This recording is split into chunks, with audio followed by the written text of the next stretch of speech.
And we're live. Angela. Hi, Heather. Last Monday was so weird I know. because other than the Monday I was sick, it's been like a long time since we took a break. I know. It's sick. very rare, so it feels out of sorts. Yeah, I was like, I don't know what day it is. Kathy is here. Hi, Kathy Wiseman. The Wren is here for the spooky. Catherine Young. Denise. Hi, Denise. Laura is gluing things. Don't glue yourself or anything of importance to your computer. Learned that the hard way. Yeah. How is everyone's Monday going? Yeah, how's your Monday? Well, we know Laura has been busy working, doing her artisan work. She's making lots of lovely silverware things. Dana Grace, hello. Hi, Dana Grace. Hey, Laura. I was trying to film my haul to try to get a video out. I have a video. It's editing. I have to put some music to it from yesterday. I'm trying not to let my videos linger because I find if I do, I hate them. I can relate. This is not good enough. You're having what looks like a fall beverage. This is a chai tea with a little bit of milk in it. I made a cocktail. It's been a while. But, I wanted to use my Gibson ladies. I hadn't in a long time. So, yeah, it's been a while since you pulled one of them out. So I was like, it's time. Well, cheers to cocktails. Cheers to fall. Cheers to B&B. Cheers to B&B and hanging out with you. Chris is here and Mary is here. Hi, Chris. Hi, Mary. Well, how was your trip? My trip was great. For those of you who saw the video, there was, an inconvenience, but it did turn out fine. I would have been fine either way. I would have been fine. I'm a big girl. But it was very fast. So much driving, so a quick turnaround too. So yeah. Well, the longer you stay on road trips, it's a hard balance, So as far as costs and things, I would say this trip, my highest costs were gas.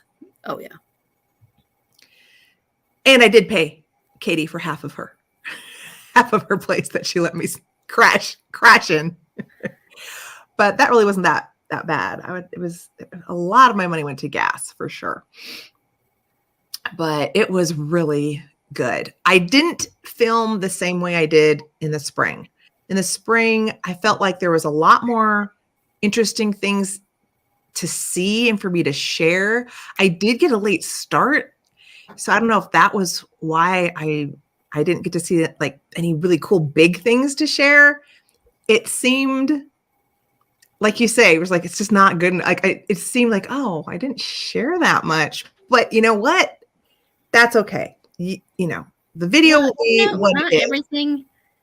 Not every trip is going to, unfortunately, right, show you amazing things. Yeah. I also get excited about stupid things. So it's Yeah. I did find some fun things to share, but I do like putting in, it's like the big things, big, huge pieces of furniture, or big, huge sign, or stuff you wouldn't see necessarily anymore. Yeah. Like the seed, the like traveling seed stand thing I saw in the spring that I thought was so cool. I wanted to find some really interesting kind of like showpiece, designer, decorator type items, but it was mostly I really was looking. I didn't see a lot. So I just shopped for smalls for me. Oh, Malcolm. That's Malcolm. He's causing a ruckus. Yeah, he is. He was I'm causing a talking ruckus to someone before. Trying to tear down your furniture before we went live. Yeah. Well, he likes to get on my coffee table, and I have bowls of things, and he will stand, which, I will take this over his other way of getting attention. He will stand next to the bowl, put his paw on it, and like push it down so it makes as much noise as possible. And stuff will fall out of it. Yeah. You're going to hear it because he's about to do it again. All right. We're ready. Yeah, that's all there is to it, Laura. Yeah. Sometimes smalls is the way to go. Yeah. Yes. Oh. Danielle's latest video. I will have to make a note and look. I love weird serving utensils, so I will take a gander and see. Homemade vintage. I don't think I know her. Oh, you don't? No. She's really sweet. Okay. YouTube's huge. I need to reach out to her because she's not that far from Houston. Oh, for when you're there for Round Top? Mm-hmm. See if maybe she's going down to the Round Top madness. Well, when is Round Top? It's in October, right? It's like the 21st to, it's like a week. And it kind of, I think, bumpers out beyond that. But it's basically that week, the week of the 20th, 21st through the next weekend. Yeah. Well, my slides might get involved, so. Yeah. There's a lot of like little tidbits that I want to remember. Cool. I might forget them. So let's dive in, and we're going to dive in with a tablescape. Okay. And I actually chose this tablescape because it uses two things I'm not actually a fan of. Oh, I like the spode. I don't like the animal plates. It's just me. I love brown transferware. Mm-hmm.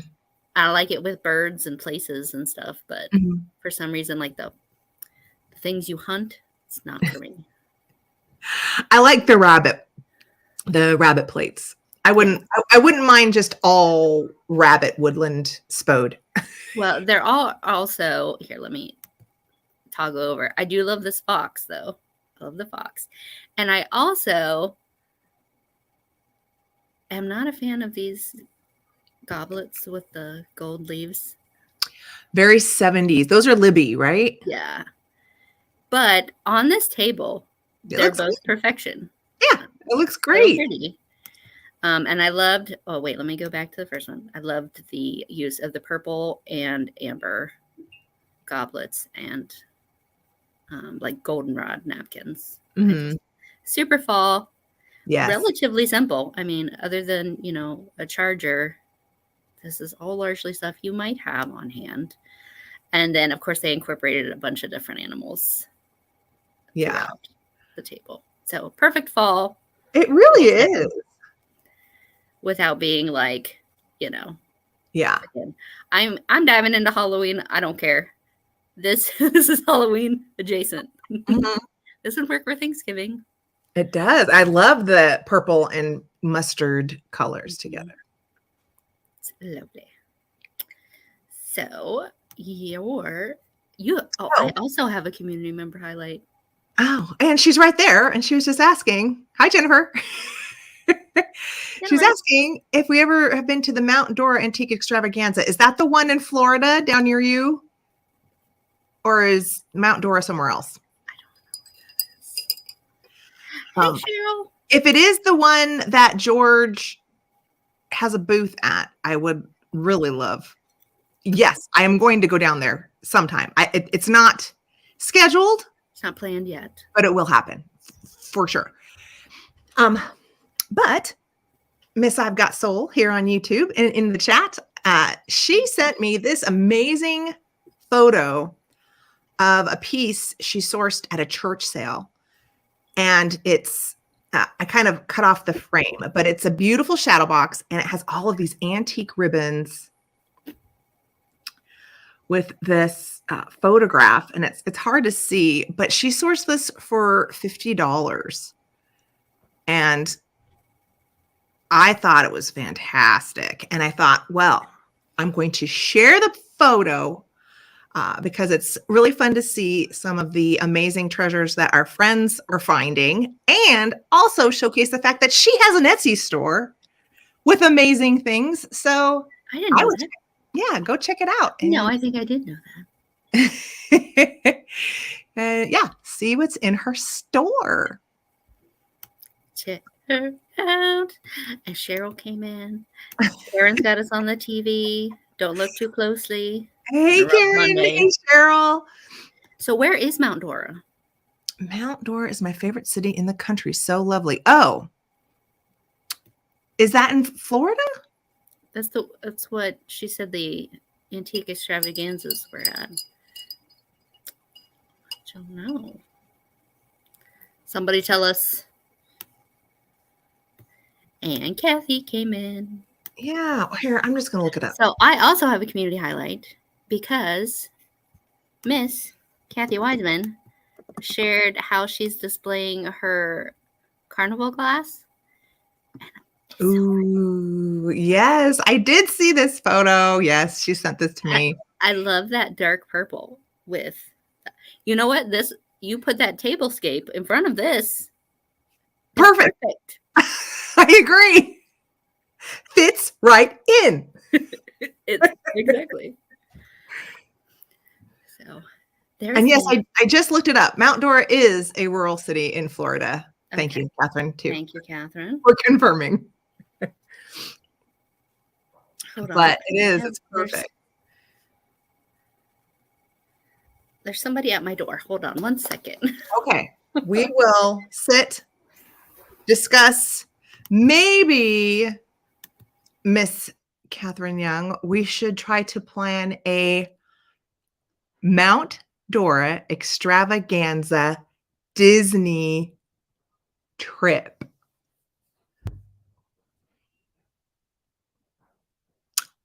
I think that has possibilities. I'm down for it. Everybody caravan to Mount Dora and then follow us to Orlando.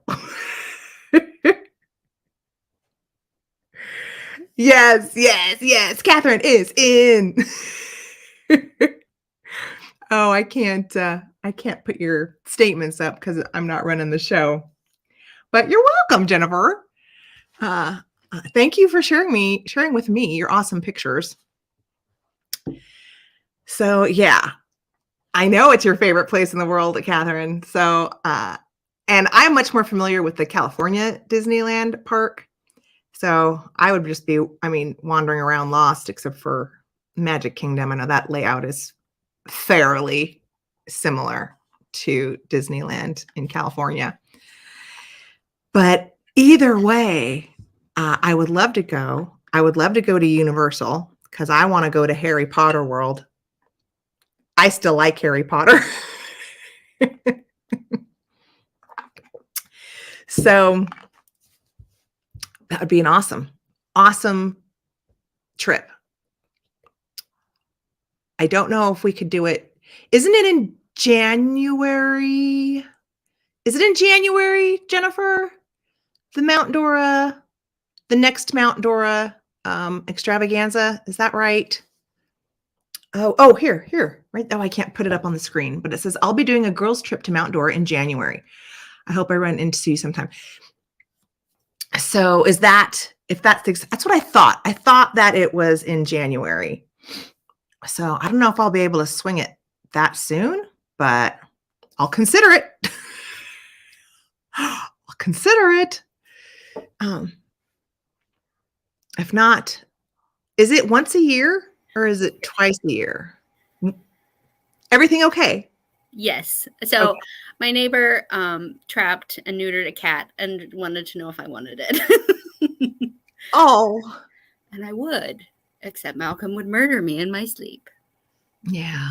So that's a no. There'd be repercussions. There would be big repercussions. I think I'm at my capacity with 2 at the moment. So while you were away, Angela, I need to include you in discussion. So yesterday in my live sale, it came up where a few people had never been to Disneyland or Disney World. And I said, well, that sounds like something we need to remedy and we need to plan a trip. And then just now, Jennifer was bringing up the Mount Dora extravaganza. And so I was proposing to Catherine, why don't we combine the two and plan a trip to Mount Dora and Disney World?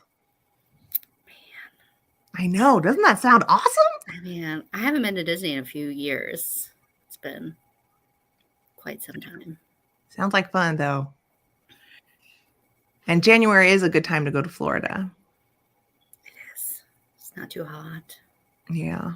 We'll have to. I don't know if I'm going to have any money left after Houston. Yeah. Well, that's the thing. Yeah. No. Yeah. January's right after Christmas. Yeah. For me, it's a little more of a financial. Same. It has nothing to do with like me being available. I mean, I'm totally available to go. It's just I'm going to be in Houston for over a week. So. Yeah. Yeah. But we can think about it. I know. Mull it over. Honestly, like just going from Mount Dora would be fine for me. Because Disney is so expensive now. It's so expensive. But if you've never been, you absolutely should go. Yeah. Because it's amazing.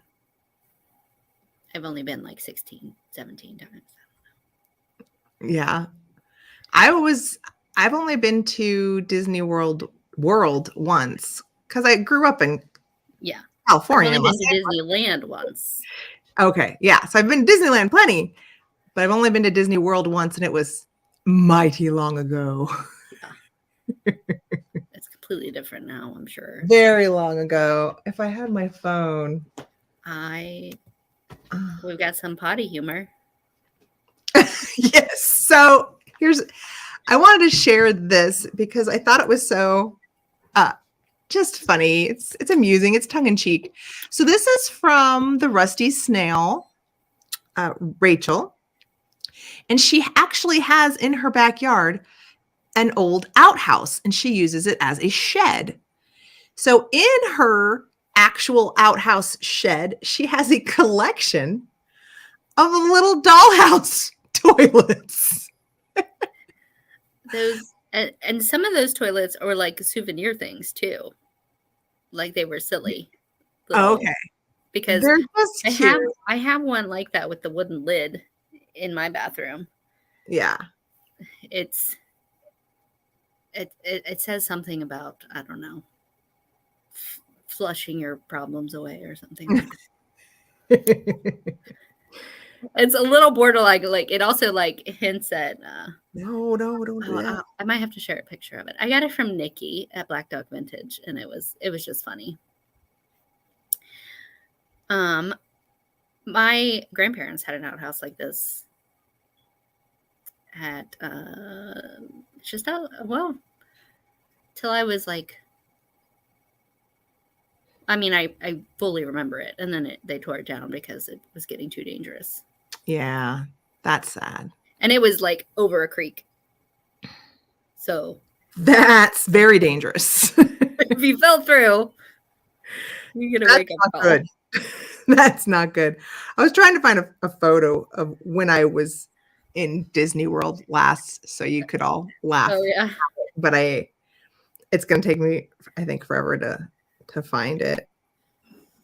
I think Marcus was like 3. And he just turned 12, so it's been a while for me. So this collection, I believe this was on the wall at a hair salon. but I absolutely loved the vintage mirrors and hairdressers. That's really cute. All the little hair dryers. Perfect for a bathroom, or if you, have a space where you get ready. If you have a dressing room, right? Perfect for a dressing room. Yeah, and I love that these are like the celluloid mirrors and some of the other early plastics, because we've done the mirrors that were the metal handles and such. yes, right.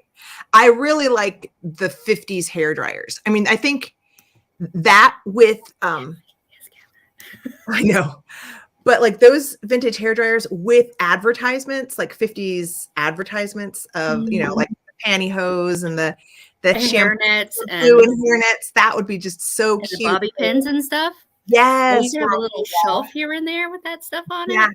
Yes, or the vintage maxi pads. Yes, all of it together would be adorable. So cute. Really, I'm never gonna find that. I'm just gonna give up. Now, as far as using an outhouse, the church I grew up in had outhouses until they got an indoor composting toilet, and then they got running water. They had a computer before they had running water. Wow. So, small town life. Yeah. Ooh, whoa. So these are vintage angel wings. I don't know how you would get your hand on some of these, but what a precious collection. So these look like angel wings, probably from, vintage years of putting on the nativity play. Exactly. So I think they are the fact that they're simple and there's so much beautiful glitter designs on them. They're just precious. And I never thought of this as a collection. I've honestly never come across I've never seen one. A pair of these, but I thought I would share it because it's a charming idea. If you were to ever find some, I would just maybe it's in bad shape, pick it up just for the frame. Oh yeah. And then easily recover it. Redo it. Yeah, exactly. So just a fun idea. Chris says you need to teach us how to make them. To make one of these? Uh-huh. Oh, I could try, but you could use wire coat hangers. I think I would need thicker. Wire coat hangers are a pain in the behind to bend. Yeah, so they're sturdier than you think. That's true. Because I used to make stuff out of them. That's how I know. Hey, Kimberly. Kimberly says it's the first time she's catching us live. Hello. So my other collection, no, I didn't do another collection. I did a divine decor because I didn't know what else to call this, but I loved it.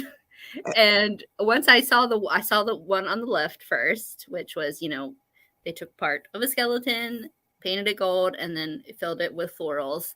And then the one on the right. So I almost called this Rustic Reborn, but it didn't quite fit in. The one on the right, they used a frame and just the rib cage, which absolutely adored.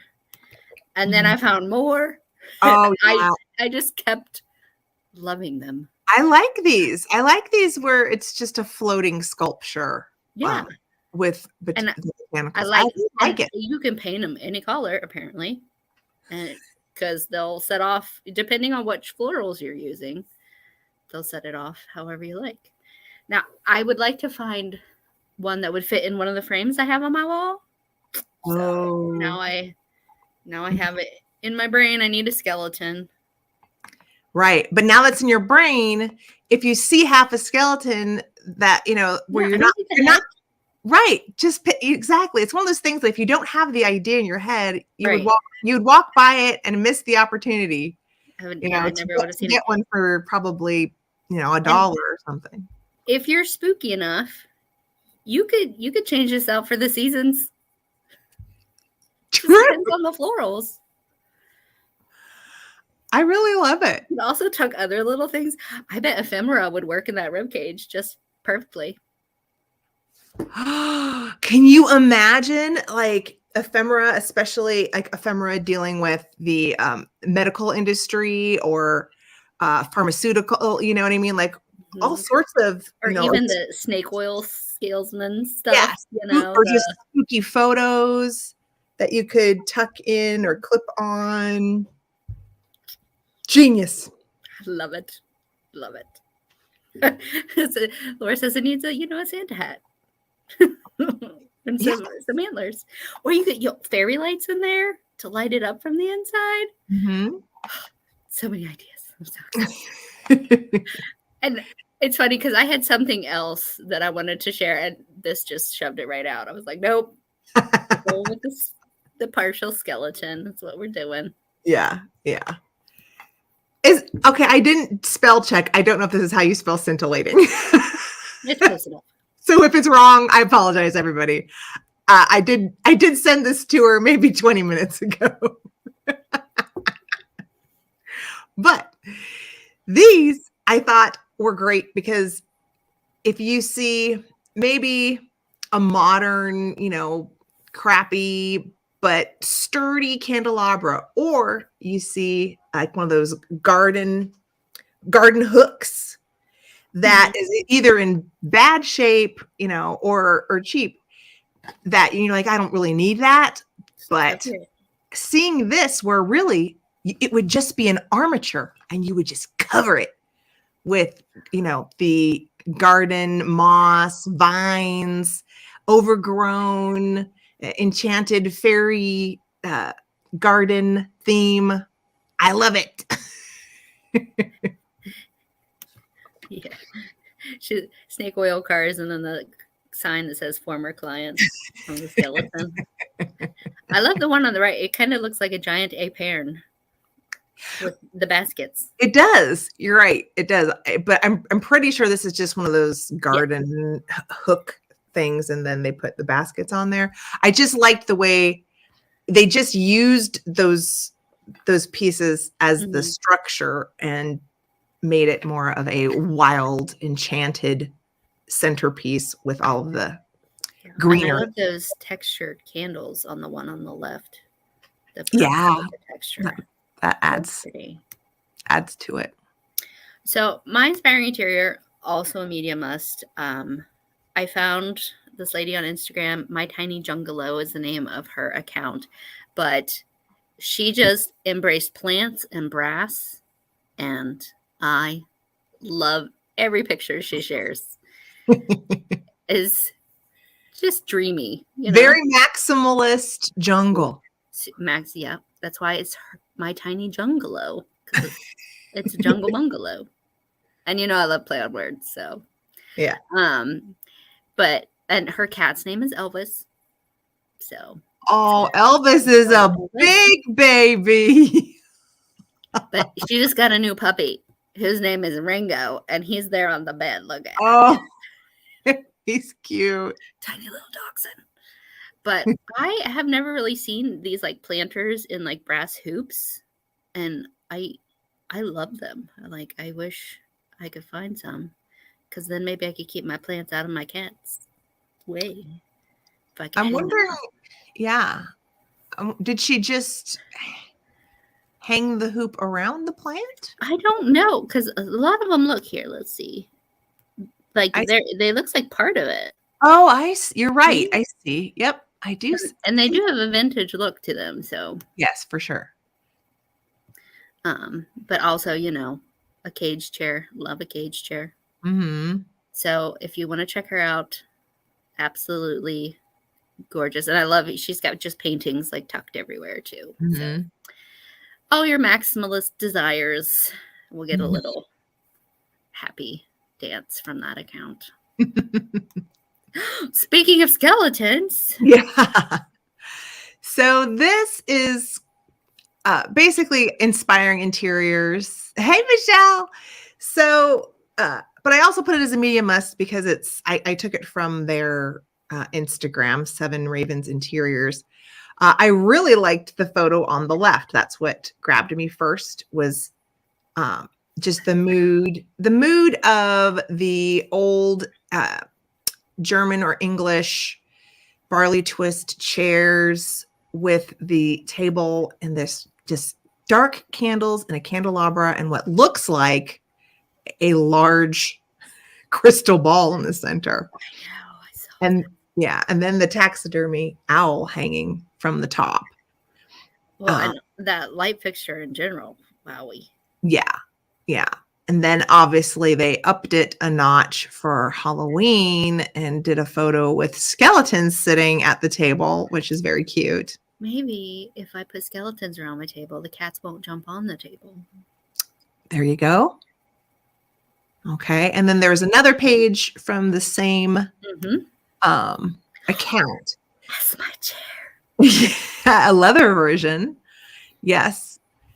So what I found the most interesting is how this individual, I saw a photo with a female in it, so I'm guessing this is a her who's taking these pictures, how her style has evolved from when she started, because her photos from when she started were a little, had a little less depth. It was a little more just very like black and gray and white. And now her photos have a lot more antique pieces, wood pieces, brass pieces, a lot more warmth and layers involved. I thought that was interesting, but this piece she chose for her dining room, beautiful. I don't know if you want to call this a hutch or... It's definitely a cabinet of curiosities too. Yeah. I'm not sure if this was originally a sideboard hutch or just an etagere piece, but it's beautiful. There's something to say for just in your room if you can find a really beautiful, well put together, good condition, antique wood cabinet, or sideboard. Put that in your room. It just makes such a statement. It elevates completely, no matter what you're putting on it, whether it's skeletons or crystal. So pretty. Yeah. So my media must actually sparked today's history highlight. It's a podcast called Criminal, and the website is thisiscriminal.com. And I like murder podcasts, but Criminal is not just about murders, etc. Anything criminal related adjacent, they've covered. They've been on the air for like 10 years now, so there's lots of episodes. If you need something to listen to while you do things, it's a perfect and she also and they aren't just current things. Like this one, I picked a few from around the era I enjoy. So this one, Under the Crabapple Tree, was it's like they found a dead reverend and choir singer who were both married to other people, and between their bodies was a stack of love letters in 1922. And this was the first tabloid scandal in the US. Wow. So, and Phoebe Judge, who Laura, she has a fantastic voice. She's like, I'm Phoebe Judge, and this is Criminal. So very breathy. She sounds very breathy. Yeah.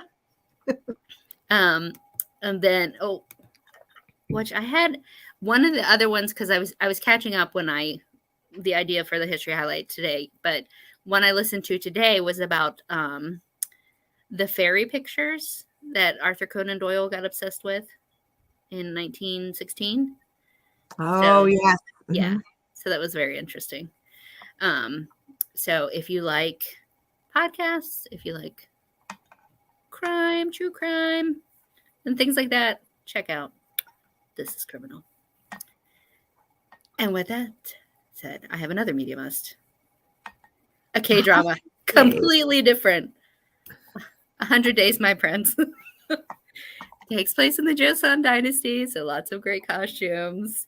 And it's about a prince who loses his memory. Oh, no. And has to live as a commoner for 100 days. and marry this girl, because he himself, the crown prince, made a decree that all bachelors and old spinsters had to get married, because supposedly that was the reason why it wasn't raining. Oh. And she was like the oldest spinster around, and he shows up with no memory, and she needed a husband. So she looks like she's 12 and she's a spinster.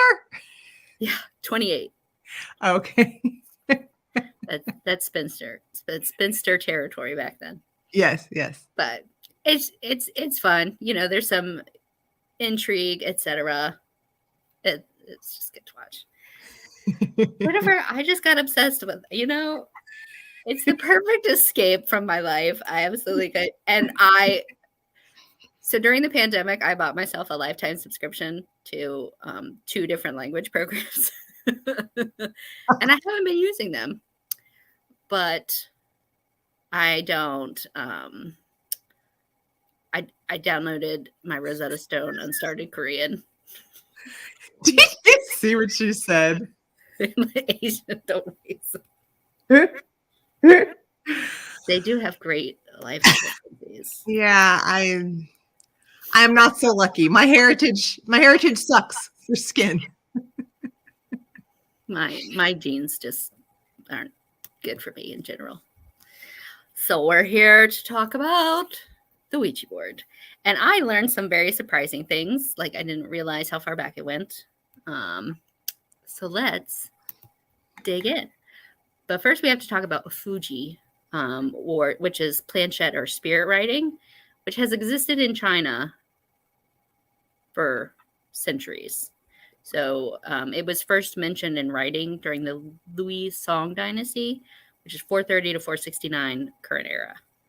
So we're talking, 1,400 years, 1,600 years history. And they started with like a stylus. As you can see, this woman here, who is a modern day Taiwanese woman who's doing it, and that would write in sand. But as you know, English, we can't interpret things from just a single character like you can with Asiatic languages. Mm-hmm. So to see how it became such a phenomenon here, we have to go back to the start of spiritualism in the U.S. And these 3 ladies are credited with the start of U.S. spiritualism, the Fox sisters. We have Leah, Margareta, and Catherine, also known as Leah, Maggie, and Kate. The 2 younger sisters supposedly were communicating with a ghost through knocks in their house. That was the soul of a lost boy porter, who there was no record that such a boy actually existed. But they convinced their older sister Leah that this was truth, and they were communicating with the spirits, and they became famous mediums. And through their seances, they had a very long and fruitful career. Mm-hmm. But we have to think about the time frame. We all know that late 1800s Victorian seances and spiritualism was popular because lots of death was happening. Mm-hmm. And so their views on death, shifted. And so we have, the memento mori, we have the what we consider macabre ways to immortalize the dead. But they also wanted to talk to these people because these people were dying so young. Mm-hmm. They just felt that they were they needed to close those doors. So seances were held by people from all walks of life. Mary Todd Lincoln held as many as 8 seances when she was in the White House because, she lost children and people close to her.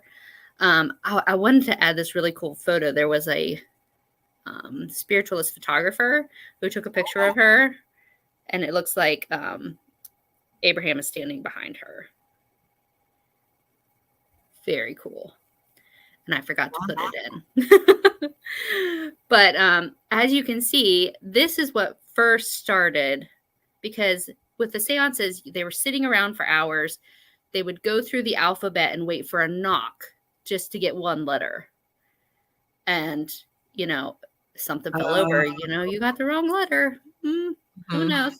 So they had this planchette, which they tried to do with writing. But as we said, you're not, with our letters, you can't get an entire idea or phrase from one letter, except for like I.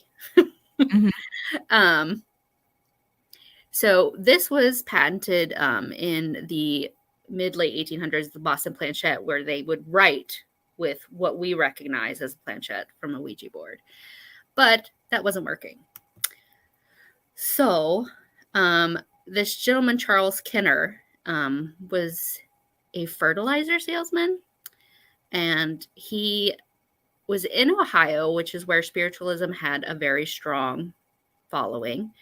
And people started making these boards with the alphabet on them. And he was always looking for a way to make money. And he's like, we can sell these because people want them. And it makes the whole process faster, easier. And through the miracle of the oracle, you didn't even need a medium to make this function. So he moved to Baltimore, and nobody there was really selling these. So he started to manufacture them. Tried to find, I think, so it was the Kenner Novelty Company, I believe, is the company they founded first. And he was looking for people to buy in. And the first one to jump on board was Elijah Bond in 1890. Elijah had a sister-in-law who was a medium, Miss Helen Peters. And they started manufacturing them, and then they wanted to patent it so that theirs would be the true Ouija board. And here we have this is from 1891. It's a little snippet of an ad from a Pittsburgh newspaper. Danziger's was a toy company. Ooh, I'm trying to make it bigger so I can read it to you. The Ouija is, without a doubt, the most interesting, remarkable, and mysterious production of the 19th century. Its operations are always interesting and frequently invaluable, answering as it does questions concerning the past, present, and future with marvelous accuracy. It furnishes never-failing amusement and recreation for all classes, while for the scientific or thoughtful, its mysterious movements invite the most careful research and investigation, apparently forming the link which unites the known with the unknown, the material with the immaterial. It forces upon us the conviction that a great truth was contained in the statement of the Danish prince, "There are more things in heaven and earth, Horatio, than were ever dreamed of in thy philosophy. Come and see the wonderful game. Only $1.49. I don't know what $1.49 translates to. I know. In today's money. I was going to look that up, but I didn't. But 1921, $1.49. The first, there was an this advertisement just was more interesting. The first advertisement from 1890, it was only 50 cents. So by 1891, it had tripled in price. Wow. So, and also the name Ouija, there's a lot of theories of where the name came from. The most common is that we and ja, it's French and German for yes, shoved together. But they actually asked the board what the board should be called in a seance with Helen Peters. And they spelled out Ouija. And when they asked the board, what does that mean? It just said, good luck. Wow. So there you go. That's where the name comes from. And here are the gentlemen involved. Elijah Bond, he was an attorney. He had done work on patent law, etc. And then here's Charles Kenner, the fertilizer manufacturer. But they were really just involved in the creation of it. For how it grew and became more popular, we have to, that's the next slide. So this is their first patent application. And they told them that they would not give them the patent unless they proved it worked. So Oh. it was a toy. So yes, it was a toy or a game, but they had to demonstrate that this game was real. Uh-huh. So Bond and Helen Peters went to Washington, and in February of 1890, this original application was July of 1890, and he said, if you want this, you have to. He didn't introduce himself, his name anywhere. He said you have to. The board has to tell you my name, and it spelled out his entire name. And so on February 10th, a white-faced and visibly shaken patent officer awarded them a patent for their new toy game, the Ouija board. Wow.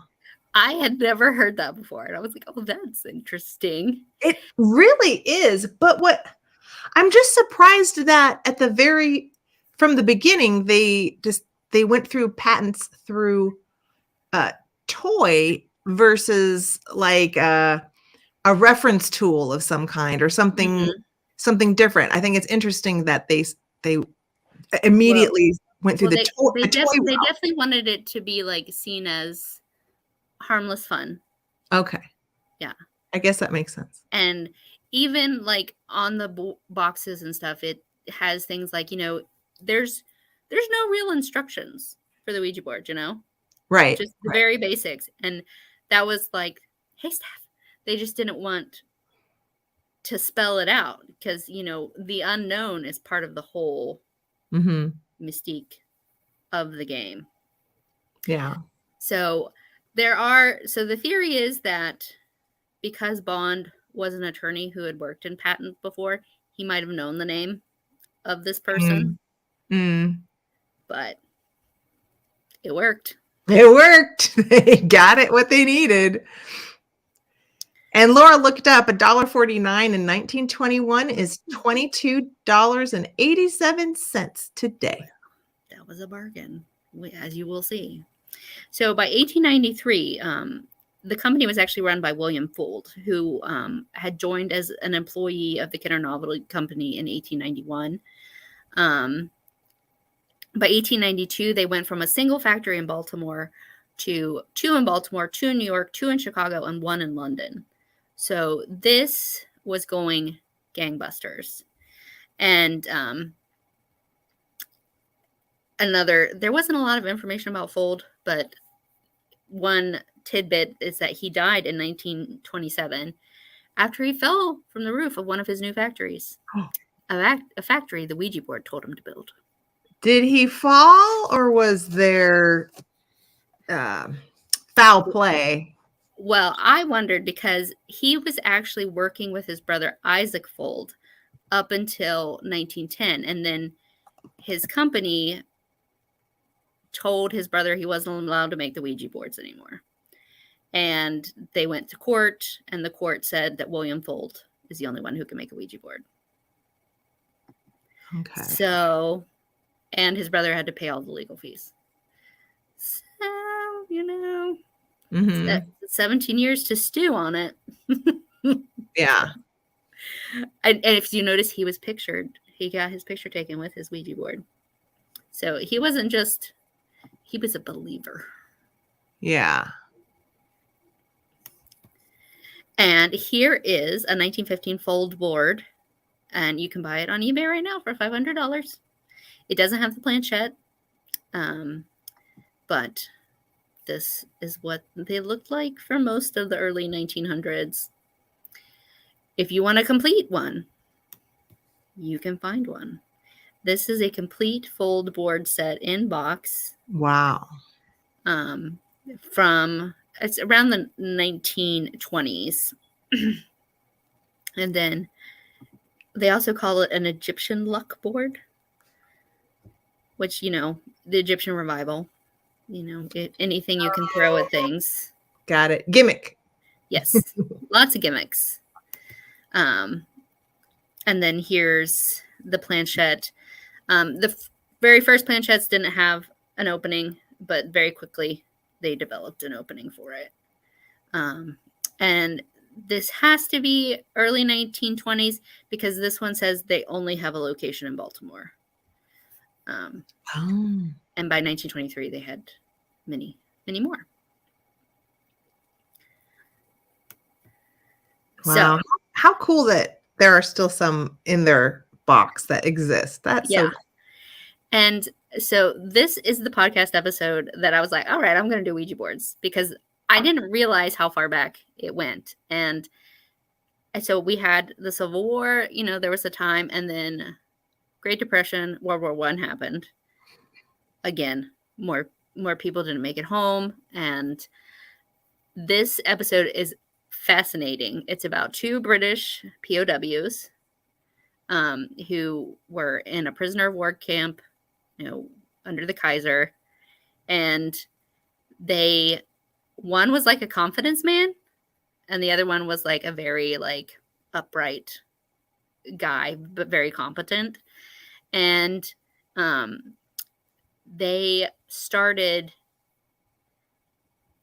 using a Ouija board to tell everybody in the camp what was happening on the front lines. And they did that through coded messages from their aunt in England in their letters. They still were allowed to get letters, but anything having to do with the war was,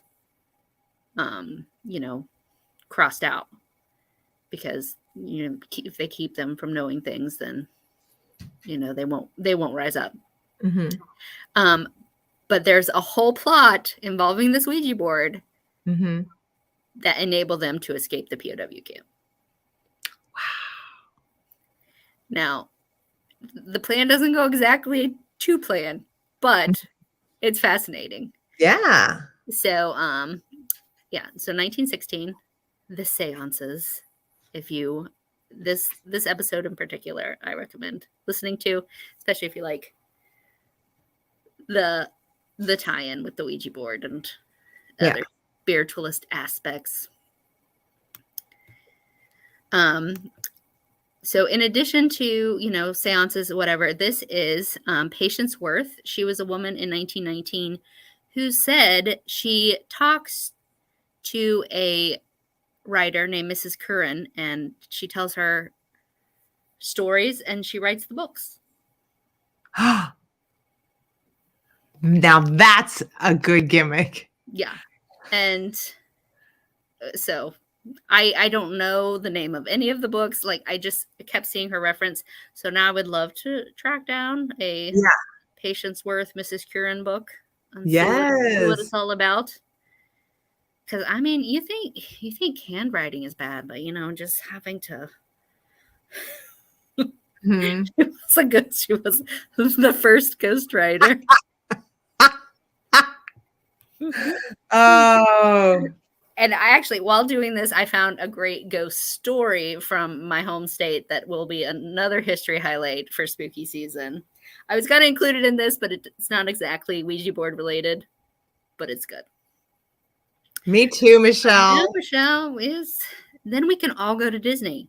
Oh my goodness. Yes. Mm-hmm.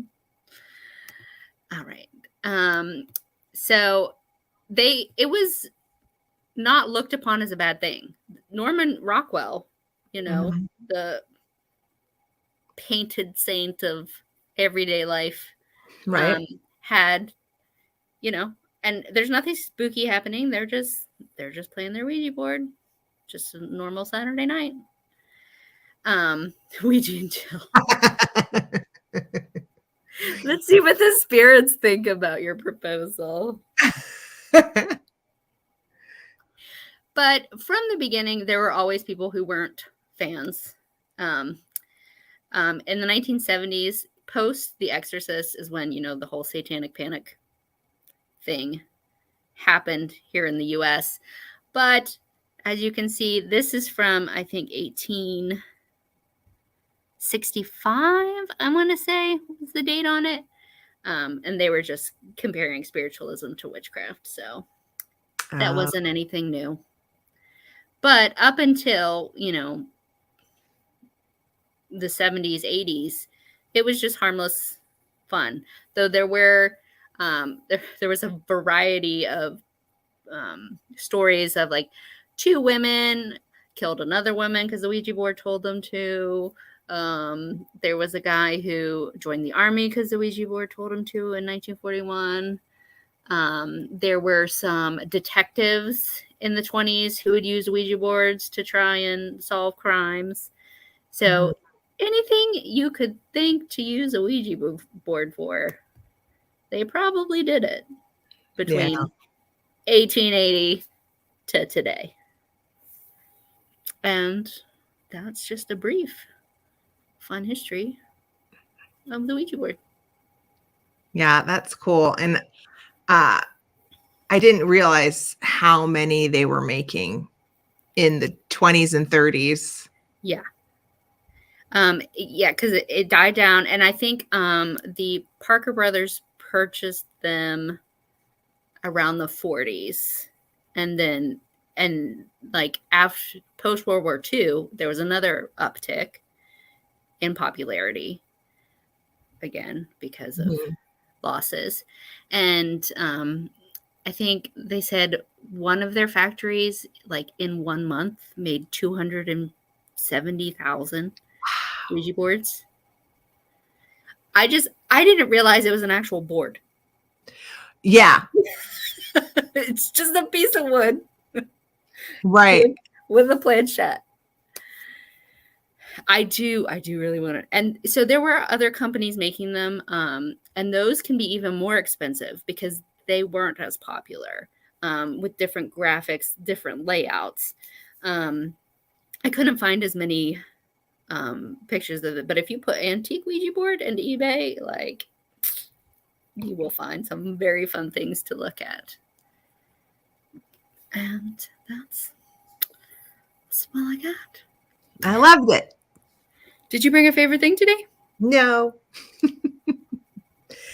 No favorite things. I want to show something, but I'm going to be good because I actually filmed the video and I want to share it. But it's perfect for spooky season. Oh, I'm so excited. Heather knows what it is. But it means work ahead of me, but yeah, it will be fun work. Yes, it will. Do you have anything coming up this week outside of Sunday? Nope, nothing coming up this week other than Sunday. So I hope everybody has a great week this upcoming week. It should be wonderful fall weather for most of us. So yeah. Oh, the weather has been so good. Yeah. I love fall. It is my favorite season. Mm-hmm. And y'all, we have to wish somebody a happy birthday. Happy birthday to you. Most of them. Happy birthday to you. Thank you. A lot of them did wish me happy birthday last night. So, but thank you. Yeah. And your birthday is going to be before we commune next. So maybe we should sing happy birthday to you as well. You don't happy birthday to you. Happy birthday to you. Happy birthday to Angela. Happy birthday to you. Thank you. Ours is exactly a week apart. Yeah. So, I see a favorite thing. I can just show you my mantle because it makes me very happy. Oh yeah, you should show me your mantle. Okay. I have a little short filmed, but I just haven't posted it yet because, Thanks, Cheryl. We got a Victorian witchy mantle happening. We got a cauldron, which is actually a bean pot, but perfect cauldron. Mm-hmm. Got my spider bottle. I love that bottle. And glowy owl. And then we've got skulls, cats.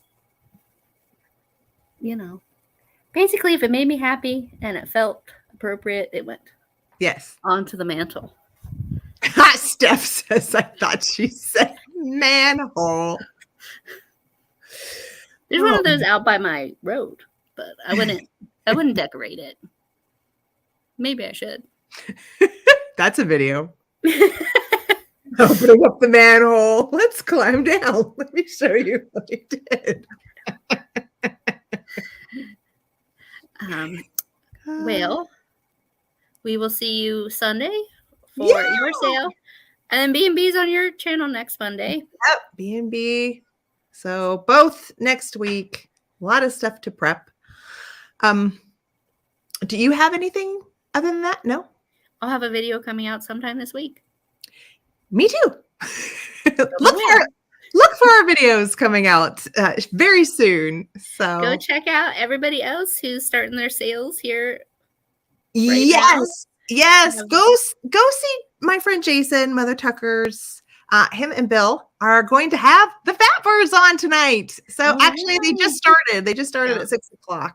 And Jason and Tina were so lovely to me over the weekend and very nice. So have a great week, everybody. Have a fantastic start to fall. And we'll see you soon. Yeah. See you guys next week. We love you. Thanks, Chris.